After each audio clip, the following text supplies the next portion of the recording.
was recently going through some of my older footage, taking a look at some games that I had back on Black Ops 2, Black Ops 1, all that good stuff, and I noticed that there were some cool things about some of the wall buys in certain maps, so I figured that I wanted to take a look a little bit more into some of the cooler wall buys within Call of Duty Zombies and some things that some people may not know about or that some people may know about but are just relatively awesome that you can get them at such a low round or such a convenient location. So with that said, we're going to talk about 5 of the possible best wall buys in Call of Duty Zombies. So this is all, once again, preference based, personal opinion based, so you guys could completely disagree, and if so, feel free to drop your thoughts on 1 or up to 5 weapons that you think are the best wall buys in Zombies history. So let's start it off with 2 LMGs. I think number 1 and 2 today are going to be LMGs within this that you can buy at either round 1 or rather close to round 1 within these 2 maps. The first one up is going to be one that isn't probably attainable on round 1, but still rather early on, and it's an awesome setup on Der Eisendrache, this one being the BRM.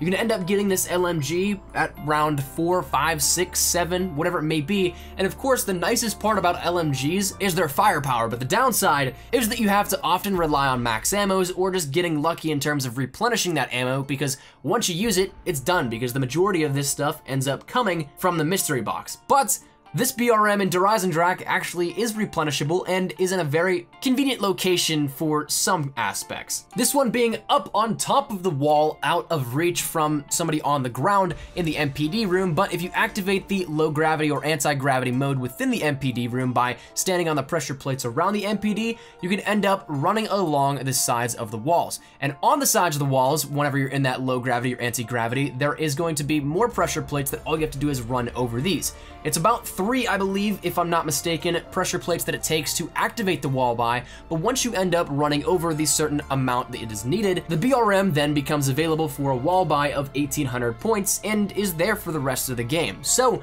it's something that once again is super attainable super early on, and you can stack yourself up with a nice weapon that you can replenish the ammo for the rest of the game. Now the second one here up on this list is again another LMG, this one coming from Buried, and this one is a little bit easier to get, but still also is something that is a little bit tougher, and it's rather dependent on time, your placements, and of course you can only do it once, this being the LSAT. So when you start out in Buried, you're at the very top, you can look down into the rift, everything like that, and to get into the rest of the map, you have to climb the stairs and then either just jump straight down or you can jump on top of the ledge. Now the ledge that's there is a very loose piece of catwalk. Once you get up there, it's gonna fall almost immediately, but if you time it right, you get the most amount of points, you can actually end up buying the LSAT from right there. This is only something that is attainable once, and you can't replenish the ammo as you could with the BRM, simply because once that catwalk falls, it's done. It doesn't go back up there at any point in time during the map, but still, with this one, unlike the BRM, you can actually get the LSAT on round 1, which is pretty awesome and something that is really cool to think about, really, because you stack yourself up, once again, for a decent run, simply by gaining a little bit more points than you maybe normally would, but you have an LMG on round 1 that'll last you a good while. Now the third wall buy up on this list, and it sounds crazy, I know, but it is something that is available for a very short duration and something that really has some criteria attached onto it. So let's put an asterisk on this one, but it still counts. There's gonna be another one with an asterisk later on this list, but the ray gun is a wall buy on a couple of maps within Black Ops 2.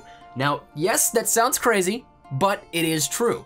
If you are a brand new player, this was made to help you out, simply because if you were a player ranked 2 or lower and had less than 3 tally marks on your account, meaning that you didn't play 3 days in a row, you could play 1 or 2 days in a row, but not 3, this was then available to purchase in place of the Olympia. In order to activate it, you'd have to end up buying the Olympia a certain amount of times, and then, as with, say, like the fall damage for the PhD persistent perk, you could end up getting a persistent perk for the ray gun. So after X amount of times here buying the weapon and the ammo to replenish it, eventually you'd end up being able to have that permanent perk that carries over, in this case, until around 12, where if you go up to the Olympia, you can actually buy a ray gun, and once you go up to get ammo, you can once again replenish the ammo here with that. So honestly, probably one of the craziest, if not the craziest wall buy that's ever been in Call of Duty Zombies, but it's something that is, once again, very restricted, very, not secretive, but rather exclusive for players that are brand new to the game. Truthfully, I found it crazy. I didn't really believe it whenever I first initially found out about this a long while back, but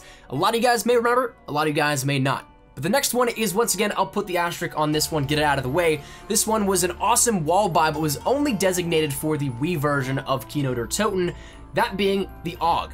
The AUG, which was a decently powerful weapon in Call of Duty Zombies and could last for quite some time. Upgraded, was pretty awesome, but it was something that was only available in Keynote or Toten, and once again, only on the Wii version, so a lot of people never ended up seeing this happen, but it was there in a fashion, in a sense, and perhaps was one of the more crazier wall buys in Call of Duty history, but was once again a little bit more exclusive and in finite numbers than that of some of the other wall buys. Now, if you're one of the few people that do have the Wii version of Black Ops 1 and want to test this out for yourselves, all you have to do is make your way over into the theater, and right underneath the turret that overlooks the entire theater, there will be the wall buy for the AUG sitting right there for 1,200 points. So an odd one and one that never made it into the consoles or anything like that, but still a wall buy nonetheless in that of all the Zombies maps. Now the fifth and final wall buy here to top off my top 5 list, at least here with this, is the M1927, or otherwise known as the Tommy gun, this being on Mob of the Dead as well as in Revelations via the Chalk Easter egg. This is something that this weapon is just so nice to use. It's a weapon that once again burns through ammo but burns through zombies as well, and with it being pack-a-punched, it's still pretty awesome, and having the ability to wall buy ammo of it is just something that to me is super nice. It's always been one of my favorites ever since Mob of the Dead, and with its reintroduction in Revelations, I was so happy that I could run Thunder Gun as well as M1927. Points as well as taking out the hordes, can't beat that. So, for Mob of the Dead, it is available over by the docks. The only thing is that you can easily get trapped in the corner in which you have to buy it, but other than that, it's also available from the Chalk steps in Black Ops 3 and Revelations, but also available in Origins 2, which is awesome as well. So, but that is the conclusion. That is where we're going to wrap it up. Hopefully you guys enjoyed what I think are the top 5 wall buys in Call of Duty history. I think a runner-up maybe the AN94. That thing was still a beast back in Black Ops 2, and I wish we could get it moving forward into other games, but it's just the way the cookie crumbles. So hopefully you guys enjoyed, and if you guys did, make sure you drop a like down below. Once again, if you guys have any other say in your top 5 or just throwing another one in there, feel free to drop your thoughts down there in the comment section down below. No right or wrong answer, just all personal preference based, and I wanted to share with you guys my list here with this. So hopefully you guys enjoyed. Once again, drop a like if you enjoyed. Subscribe if you guys are new to stay up to date with everything Zombies Chronicles, zombies in general, Black Ops 3 multiplayer, Modern Warfare Mastered, Call of Duty World War II, all that good stuff. We got you covered here up on the channel. And finally, if you guys want to follow me over on Twitter, that is the best place to get connected with me outside of YouTube. I practically live on Twitter, so if you guys want to strike up a conversation, ask me a question, whatever it may be, link is down there in the description below. But all that said and out of the way, hopefully you guys had a fantastic day. Mine is Nikolai Espresso. Thanks for watching, take care, and peace.